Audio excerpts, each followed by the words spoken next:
RTC బస్సుల నిర్వహణను private సంస్థలకు అప్పగించే ప్రయత్నాలను వెంటనే నిలిపివేయాలని, కొత్తగా సిద్ధంగా ఉన్న ఈ బస్సులను ఆర్టీసీ ద్వారానే నడపాలని డిమాండ్ చేస్తూ ఏపీ ఆర్టీసీ ఉద్యోగుల సంఘాల జేఏసీ నాయకులు జిల్లా కలెక్టర్ ఎంఎన్ హరేంద్ర ప్రసాద్ కు వినతి పత్రం సమర్పించారు. సోమవారం కాకినాడ కలెక్టరేట్ వద్ద జరిగే గ్రీవెన్స్ లో ఆర్టీసీ ఉద్యోగుల సంఘాల జేఏసీ నాయకులు పెండం సత్యానందం, ఇందేశ్లతో పాటు పలు ఆర్టీసీ ఉద్యోగుల సంఘాల నాయకులు పాల్గొన్నారు. ఈ సందర్భంగా వారు మీడియాతో మాట్లాడారు.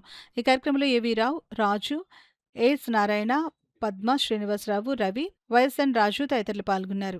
విద్యుత్ బస్సులు ఆర్టీసీ ద్వారా తిప్పాలని కోరుకుంటున్నాం. మనం అయితే విద్యుత్ బస్సులకు వ్యతిరేకం కాదు, విద్యుత్ బస్సులు రావాలని కోరుకుంటున్నాం.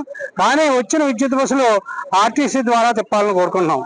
ఎందుకంటే ఆర్టీసీ ద్వారా తిప్పితే ప్రజలకు కూడా మెరుగైన సేవలు అందించడానికి అవుతుంది.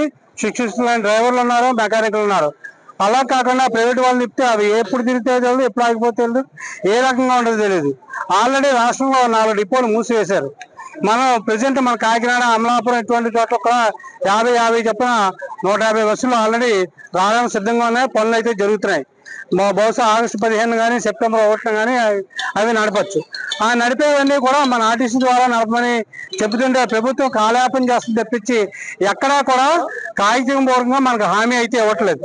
మన ఎండి గారి మీటింగ్ జరిగింది, కానీ ఆ మీటింగ్ లో కూడా హామీ అయితే ఇచ్చేది తప్పించి ఎక్కడ లిఖితపూర్వకంగా ఆర్టీసీ ద్వారా తిప్పుతాము, ఆర్టీసీ కార్మికులు ఎటువంటి ఇబ్బంది జరగదు, రిక్రూట్మెంట్ చేస్తామని ఎక్కడా చెప్పట్లేదు.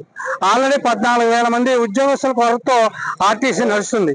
ఇవన్నీ కూడా వెంటనే చేయకపోతే ఆల్రెడీ 2 దశలు ఉద్యమం చేశాము, రేపు 3వ దశ ఉద్యమం కూడా పిలిపించారు.